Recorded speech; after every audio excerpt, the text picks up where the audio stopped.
அன்பார்ந்த ஞானவழி YouTube channel நேயர்கள் அனைவருக்கும் வணக்கம். இந்த பதிவில் மகர ராசி அன்பர்களுக்கு ஆனி மாத ராசி பலன்கள் காண்போம். குரோதி வருடத்தின் 3வது மாதம் வாக்கிய கணித பஞ்சாங்கப்படி ஆனி மாத கோச்சார கிரக நிலைகளை காணலாம். ஆனி மாதம் 1 முதல் 32 வரை மாத கிரகமான சூரியன் மிதுன ராசியில் சஞ்சாரம் செய்கிறார். கன்னி ராசியில் கேது, கும்பராசியில் சனி, மீன ராசியில் ராகு, மேச ராசியில் செவ்வாய், ரிஷபராசியில் குரு. புதன், சுக்கிரன், செவ்வாய் 3 கிரகங்கள் வெவ்வேறு வீடுகளுக்கு பெயர்ச்சி ஆறார்கள். உத்திர நட்சத்திரம் கன்னி ராசியிலிருந்து சந்திர பகவான் ஆனி மாதத்தை தொடங்கி வைக்கிறார். 9 நவரங்கள் மூலம் வாக்கிய கணித பஞ்சாங்கப்படி மகர ராசி அன்பர்களுக்கு ஆனி மாத ராசி பலன்கள் காண்போம். நம்முடைய ஞானவழி யூடியூப் சேனலை பார்த்து கொண்டிருக்கக்கூடிய அன்பர்கள், இதுவரை சப்ஸ்கிரைப் செய்த அன்பர்கள் மறக்காம நம்முடைய சேனலை சப்ஸ்கிரைப் செய்து கொடு வருகின்ற ஆல் பட்டன் அழுத்திங்க. நன்றி. மகர ராசி அன்பர்களுக்கு இந்த மாதம் கோச்சார கிரகங்களை வைத்து பார்க்கும்போது உங்களுக்கு எங்கும் வெற்றி, எதிலும் வெற்றி. நீங்கள் எடுக்கின்ற காரியங்களில் இந்த மாதம் வெற்றி அடையக்கூடிய வாய்ப்புகள் காட்டுகிறது. கோச்சாரத்திலே 6வது வீட்டிலே சூரிய பகவான் இந்த மாதம் சஞ்சாரம் செய்கிறார். 6ஆம் வீட்டின் அதிபதி புதன் ஆனி மாதம் 6ஆம் தேதி மேற்கே உதயமாகிறார். ஆனி மாதம் 12ஆம் தேதி வரை மிதுன ராசியில் ஆட்சி பலத்துடன் புதன் சஞ்சாரம் செய்கிறார். மகர ராசி அன்பர்கள், இதுவரை வேலை இல்லாதவர்களுக்கு வேலை கிடைக்கும். வேலை தேடிக்கொண்டிருப்பவர்கள் கொஞ்சம் முயற்சி செய்து வேலை தேடினீங்கன்னா இந்த மாதம் வேலை கிடைக்கும். வேலையில் இருக்கக்கூடியவர்கள் அரசு வேலையாக இருந்தாலும் சரி, தனியார் துறையாக இருந்தாலும் சரி, உயர் பதவி, கூடுதல் சம்பளம், ப்ரமோஷன் இந்த மாதம் எதிர்பார்க்கலாம். அரசு காரியங்கள் மூலம் நற்பலன்கள் உண்டு. அரசியல்வாதிகளிடமோ அரசு வழியிலும் இந்த மாதம் நற்பலன்கள் உண்டு. மகர ராசிக்கு 8வது வீட்டின் அதிபதி சூரியன். அவர் 6வது வீட்டிலே சஞ்சாரம் செய்யும்போது இந்த மாதம் 6ஆம் இடம் மிக பலமாக இருக்கிறது. பழைய பாக்கி, பழைய கடன் கொடுத்து அடைப்பதற்கான வாய்ப்பு உண்டு.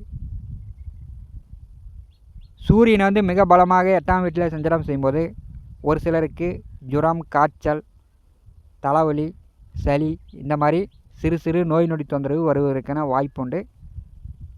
அப்போது நீங்கள் மருந்து மாத்திரை எடுத்துக்கொள்ளுங்கள். ஆனி மாதம் 23ஆம் தேதி மேற்கே சுக்கிர பகவான் உதயமாகிறார். அதுவரை 6வது வீட்டிலே அமர்ந்திருக்கிறார். சுபகிரகமான சுக்கிரன் 6வது வீட்டிலே சஞ்சாரம் செய்யும்போது வீட்டில் இருக்கக்கூடிய மின் சாதன பொருட்கள் பழுதாவதற்கான வாய்ப்பு உண்டு. அல்லது ஒரு சிலர் புதிய மின்சாதன பொருட்கள் வாங்கக்கூடிய வாய்ப்புகள் உண்டு. உங்கள் மகன், மகள், பிள்ளைகளுக்கு சிறு சிறு நோய் நொடி தொந்தரவுகள் வரக்கூடிய வாய்ப்புண்டு. உடனே மருந்து மாத்திரை எடுத்துக்கொள்ளுங்கள்.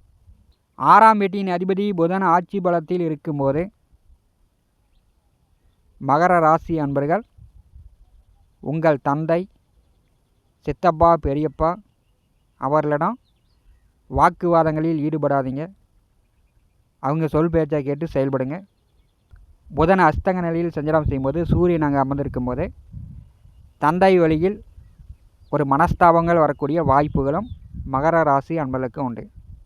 ஆனி மாதம் பிறந்தவர்கள், ஆனி மாதம் 5 முதல் 25 தேதிக்குள் பிறந்தவர்கள், இவர்களுக்கு சுகக்கேடு ஏற்படும். நீங்கள் எந்த ராசி வேண்டுமானாலும் இருக்கலாம், எந்த லக்கணம் வேண்டுமானாலும் இருக்கலாம். ஆனி மாதம் 5 முதல் 25 தேதிக்குள் பிறந்தவர்கள் அதிக கஷ்டப்பட்டு வேதனைப்பட்டு தான் இவர்கள் வாழ்க்கையில் வெளிச்சத்துக்கு வருகிறார்கள். இவர்கள் அதி புத்திசாலியாக இருப்பார்கள். கலைத்துறை, சினிமாத்துறை, பாடல், கவிதை இப்படி அதி புத்திசாலியாக இருப்பார்கள். ஆனி மாதம் 5 முதல் 25 தேதிக்குள் பிறந்தவர்கள் இவர்களை இளம் வயதிலேயோ அல்லது நடுமத்தியோ பிற்காலத்திலேயோ இவர்களை நாய் கடிக்கும். சூரிய பகவான் மிருகசீரிச நட்சத்திரம் 4ஆம் பாதத்திலிருந்து புனர்பூச நட்சத்திரம் 2ஆம் பாதம் வரை சூரியனை தோஷத்தில் தான் சஞ்சாரம் செய்வார். காலபுருஷனுக்கு 3வது வீட்டிலே சூரியன் சஞ்சாரம் செய்யும்போது அவருடைய பார்வை காலபுருஷனுக்கு 9வது வீட்டின் மேல் விழும். தந்தை வழியில் கொஞ்சம் சங்கடங்கள், பிரச்சனை அல்லது தந்தையுடைய ஆதரவு கிடைக்காமல் போவது, தந்தை வழி உறவுகளிடம் பகை விரோதம் ஏற்படுவது, இதெல்லாம் ஆனி மாதம் 5 முதல் 25 தேதிக்குள் பிறந்தவர்களுக்கு ஏற்படும். இவர்களே தைரியம் தன்னம்பிக்கையாக முட்டி மோதி முயற்சி செய்து முன்னேற்றம் அடையக்கூடியவர்கள். மிதுன ராசியில் சூரிய பகவான் சஞ்சாரம் செய்யும்போது பிறந்தவர்களுக்கு பாக்கியங்கள் குறைகிறது. உயர்கல்வி படிப்பு தடை ஏற்படுகிறது, திருமண தடை ஏற்படுகிறது, புத்திர தடை ஏற்படுகிறது. இதெல்லாம் கொஞ்சம் காலம் கடந்து தான் இவர்களுக்கு நல்ல வாய்ப்புகள் தேடி வருகிறது. மகர ராசிக்கு 6வது வீட்டிலே 8ஆம் வீட்டின் அதிபதி சஞ்சாரம் செய்யும்போது உங்கள் உடல் ஆரோக்கியத்தில் கவனம் எடுத்துக் கொள்ளுங்கள். யாருக்கும் வாக்கு கொடுக்காதீங்க, யாரிடமும் போட்டி போடாதீங்க. இந்த மாதம் ஆனி 12ஆம் தேதி வரை மகர ராசி அன்பர்கள் கொஞ்சம் கம்முன்னு இருப்பது நல்லது. தனம் வாக்கு குடும்பஸ்தானத்திலே 7.5 நாட்டு சனியில் பாத வாக்கு சனியாக சனி பகவான் சஞ்சாரம் செய்கிறார்.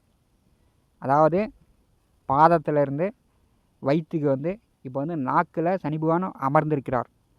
மகர ராசி அன்பர்களுக்கு வாக்கிலே சனி அமர்ந்திருக்கும் போது ஆனி மாதம் 5ஆம் தேதி வக்கரகதியில் பின்னோக்கி வருகிறார். ராகு பகவான் நட்சத்திரத்தில் பின்னோக்கி வரும்போது இன்னொரு 2 ஆண்டு காலம் உங்களுக்கு குடும்பச்சனியாக வாக்கு சனியாக சனி பகவான் சஞ்சாரம் செய்கிறார். அப்போ யாரையும் எடுத்தெறிஞ்சு பேசாதீங்க.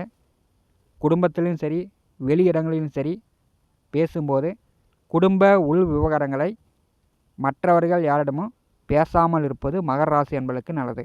சனி பகவான் வக்கரகதியில் பின்னோக்கி வரும்போது பணப்பிரச்சனை தீரும், குடும்ப பிரச்சனை தீரும், எல்லாம் பேசி சமாளித்து கொள்வீர்கள்.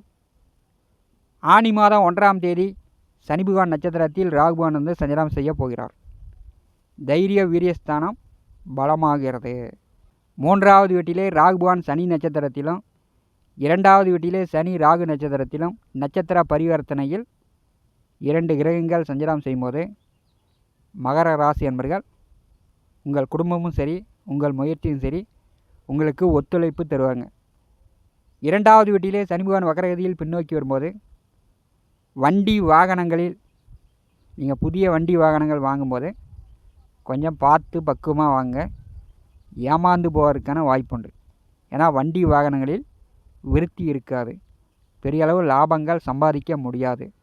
4ஆம் இடமான சுகஸ்தானத்திலே செவ்வாய் பகவான் அமர்ந்திருக்கிறார். 4 வருடங்களுக்கு பிறகு மேசராசியில் செவ்வாய் ஆட்சி பலத்தில் இருக்கும்போது விவசாயிகளுக்கு சிறப்பு. பூஞ்செடி வைத்து பூ எடுத்து கொண்டிருப்பவர்கள் இந்த மாதம் பூ விளைச்சல் அதிகரிக்கும், பூ மகசூல் கூடும், விலையும் உயரும், நல்ல லாபங்கள் சம்பாதிக்கலாம்.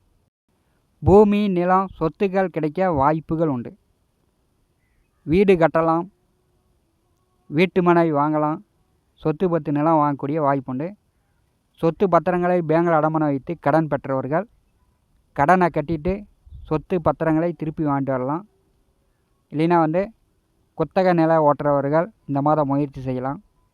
ரியல் எஸ்டேட் தொழில் செய்யக்கூடியவர்கள் இந்த மாதம் கொடி கட்டி பறக்கலாம். வீடு மனை நிலம் அத்தனையும் விற்று போகும்.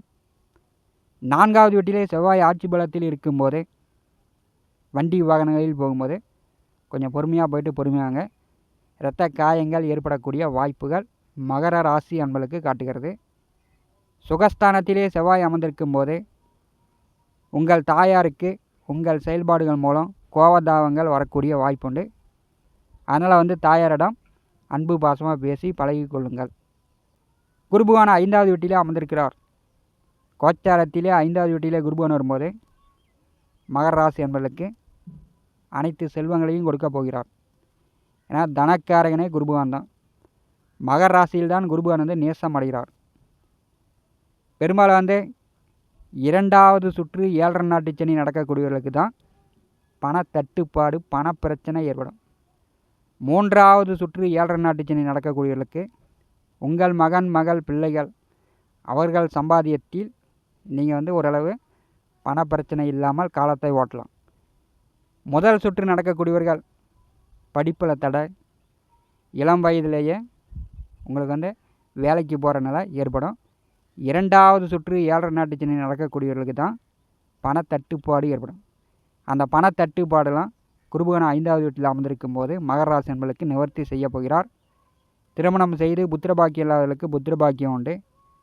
5வது வீட்டிலே குரு அமர்ந்திருக்கும் போது உங்களுடைய எண்ண ஆசைகள் நிறைவேறும். ஆனி மாதம் 12ஆம் தேதி 7ஆம் வீட்டிற்கு புதன் வருகிறார். ஆனி மாதம் 23ஆம் தேதி 7வது வீட்டிற்கு சுக்கிரன் வருகிறார். எதிர்பாலினவர்கள் வழியில் கொஞ்சம் உஷாராக இருப்பது நல்லது. அதே மாதிரி கலத்தர சுகம் உண்டு. கணவன் மனைவிக்குள் நல்ல அந்யோன்யம் பிரியம் அதிகரிக்கும். 6ஆம் வீட்டின் அதிபதி 7ஆம் வீட்டில் வரும்போது திருமணம் ஆனவர்களுக்கு உங்கள் வாழ்க்கை துணைக்கு சிறு சிறு செலவுகள், அடிக்கடி பிரயாணம் பயணம் போயிட்டு வரக்கூடிய வாய்ப்புகள் இந்த ஆனி மாதம் கோச்சார கிரக நிலையில் காட்டுகிறது. மாம மச்சான்களிடம் பகை விரோதம் சங்கடங்கள் வரக்கூடிய வாய்ப்புகளும் உண்டு.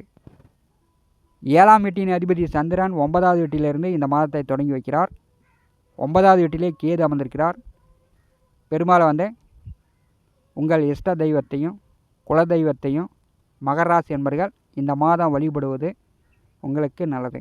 9வது வீட்டிலே சந்திரன் கேது கூட்டணி சேர்ந்திருக்கும் போது மகர ராசி என்பர்கள் மனசை போட்டு குழப்பிக்காதீங்க. கொஞ்சம் ரிலாக்ஸாக நீங்கள் பொறும்பொருன்னு இல்லாமல் இந்த மாதம் செயல்படுங்க. எங்கும் வெற்றி எதிலும் வெற்றி நீங்கள் பெற்று விடலாம். இந்த காணொலியை பற்றி உங்களுடைய மனன கருத்துக்களை நம்முடைய கமெண்ட் பாக்ஸில் பதிவு செய்யுங்கள். நம்முடைய ஞானாவளி யூடியூப் சேனலை பார்த்து கொண்டிருக்கக்கூடிய அன்பர்கள், இதுவரை சப்ஸ்கிரைப் செய்யாத அன்பர்கள் மறக்காமல் நம்முடைய சேனலை சப்ஸ்கிரைப் செய்து கூட இருக்கின்ற ஆல் பட்டன் அழுத்திங்க. தினந்தோறும் நம்முடைய சேனலில் ஜோதிட பலன்கள் பதிவிடப்படும். உடனுக்குடன் பார்த்து பயன்பெறுங்கள். நன்றி, வணக்கம்.